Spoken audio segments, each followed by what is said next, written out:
Kenapa ya disebut alat kontrasepsi dalam rahim? Sakit atau enggak ya pas dipasangnya?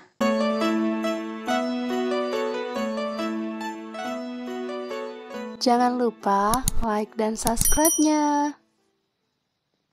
Halo semuanya, jumpa lagi bersama saya Ulina. Kali ini kita akan membahas seputar alat kontrasepsi. Ada beberapa macam alat kontrasepsi, yaitu ada yang hormonal dan ada yang non-hormonal. Yang pada umumnya dibagi menjadi dua, yaitu alat kontrasepsi jangka panjang dan alat kontrasepsi jangka pendek.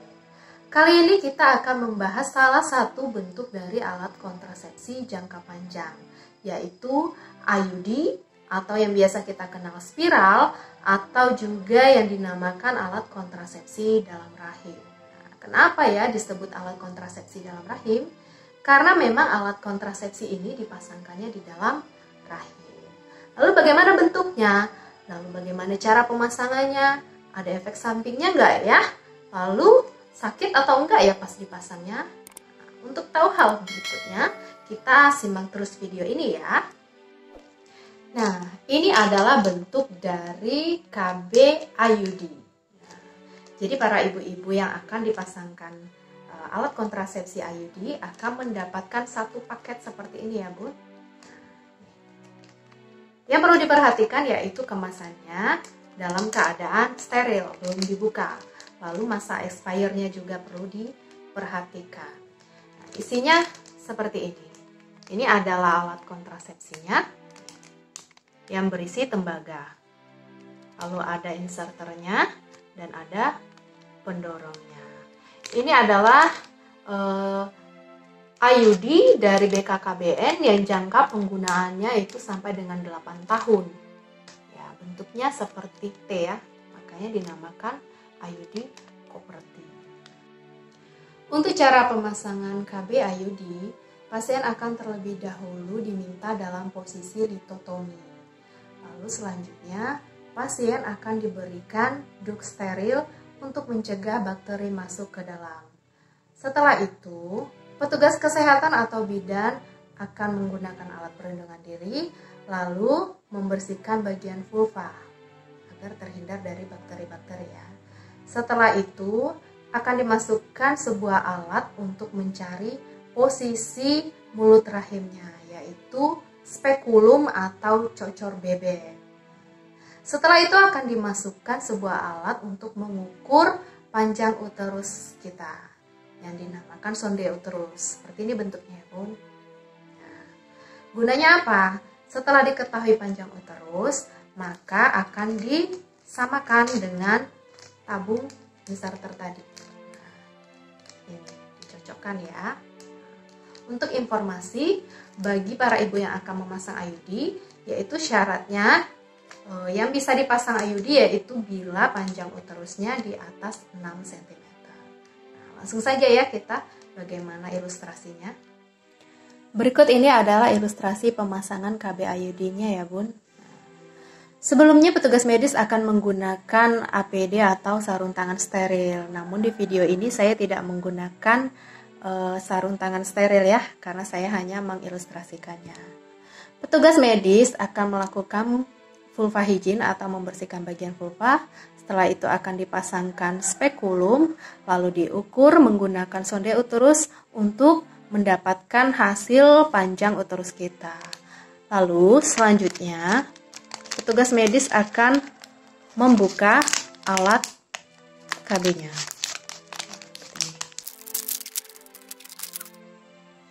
Lalu, hasil dari panjang uterus yang telah diukur melalui sonde uterus akan disesuaikan dengan ukuran tabung inserter. Nah, ini bisa digeser ya, Bun. Nah, nih, bisa digeser. Petugas medis yang melakukannya. Nah, nih, disesuaikan. Misalnya ukurannya 7 cm atau 8 cm. Nah, ini 7 cm. Nah, ya. Jadi tidak utuh dalam bentuk T seperti ini masuk ke dalam vagina kita ya, Bu. Petugas medis akan memasukkan IUD-nya ke dalam tabung inserter. Nah, berikut caranya. Nah, seperti ini. Jadi di dalam akan seperti ini bentuknya. Setelah itu, petugas medis akan memasukkan melalui vagina kita ke dalam rahim kita. Sampai dirasakan ada tahanan, berarti sudah mentok ke dinding rahim kita ya, dan sesuai dengan pembatas tadi, sesuai ukuran uterus kita. Lalu petugas akan menggunakan pendorongnya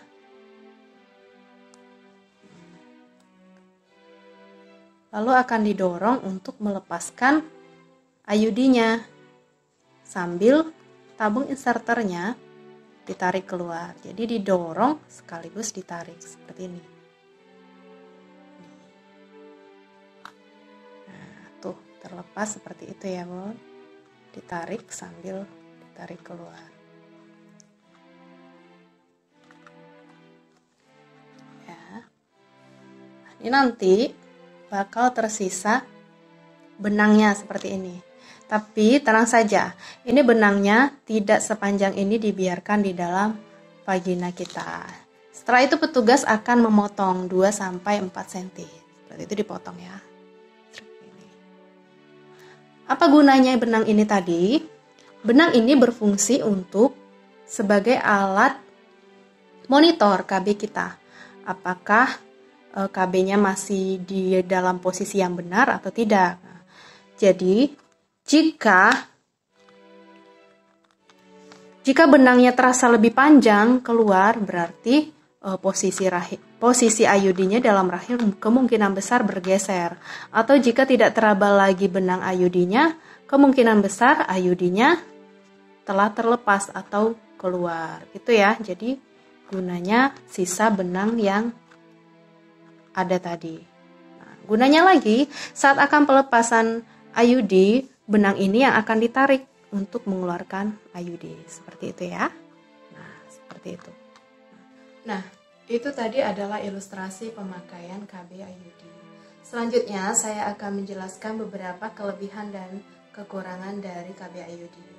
Kelebihan dari penggunaan KB IUD ini, yang pertama, KB IUD sangat efektif digunakan sebagai alat kontrasepsi. Sampai dengan 99% dapat mencegah kehamilan. Yang kedua, KB IUD ini tidak mengandung hormonal sama sekali, jadi sangat tepat untuk dijadikan pilihan alat kontrasepsi jangka panjang. Yang ketiga, KB IUD ini cepat dalam mengembalikan masa kesuburan. Jadi setelah lepas KB IUD, bisa cepat kembali masa suburnya. Berbeda halnya dengan penggunaan KB hormonal, contohnya seperti KB suntik. Setelah kita stop menggunakan KB suntik, maka kita akan membutuhkan beberapa waktu atau beberapa bulan untuk mengembalikan masa subur. Adapun beberapa kekurangan dari penggunaan KB IUD ini, yang pertama, biasanya ibu-ibu yang menggunakan KB IUD ini akan mengeluh mendapatkan flek atau mengeluarkan bercak darah. Yang kedua, biasanya ibu dengan pengguna KB IUD ini akan merasakan desminor atau sakit yang berlebihan pada saat menstruasi. Nah, hal ini disebabkan oleh KB IUD ini dianggap oleh tubuh adalah sebagai benda asing. Maka dari itu, pada saat menstruasi rahim akan lebih berkontraksi. Terus yang ketiga, pasangan suami istri akan merasa terganggu saat melakukan hubungan disebabkan sisa benang tadi. Namun seiring waktu, keluhan-keluhan ini bisa berkurang ataupun bisa hilang dalam waktu beberapa bulan setelah penggunaan KB IUD. Lalu ada pertanyaan yang sering ditanyakan, apakah semua wanita boleh dipasang KB IUD? Jawabannya tidak ya, karena ada beberapa wanita yang tidak boleh dipasang IUD. Yang pertama yaitu wanita yang sedang hamil. Tentunya tidak boleh dipasang IUD karena bisa menyebabkan keguguran hingga kecacatan pada janin. Yang kedua yaitu wanita yang dengan uterus di bawah 6 cm, dengan panjang uterus di bawah 6 cm, maka tidak dianjurkan atau tidak boleh menggunakan KB IUD. Yang ketiga, wanita yang mempunyai riwayat penyakit miom atau sedang mengidap penyakit miom atau kista itu tidak boleh dipasang KB IUD karena akan memperparah keadaan penyakitnya. Yang keempat, wanita yang mempunyai penyakit infeksi panggul, radang panggul itu juga tidak boleh karena dapat memperberat penyakitnya. Lalu dengan wanita yang memiliki risiko tinggi penyakit IMS atau infeksi menular seksual, atau yang mempunyai pasangan yang sering berganti-ganti, itu tidak dianjurkan atau tidak boleh menggunakan KB IUD. Demikian penjelasan seputar KB IUD. Semoga video ini bisa menjawab pertanyaan bagi para ibu-ibu calon pengguna KB IUD yang mungkin masih bertanya-tanya atau ragu-ragu dalam menggunakan KB IUD. Dan apabila informasi ini bermanfaat bagi kita semuanya, atau video ini juga dibutuhkan untuk keluarga ataupun teman-teman yang lain, boleh di-share sebanyak-banyaknya ya. Dan jangan lupa untuk di-subscribe. Terima kasih, sampai jumpa kembali.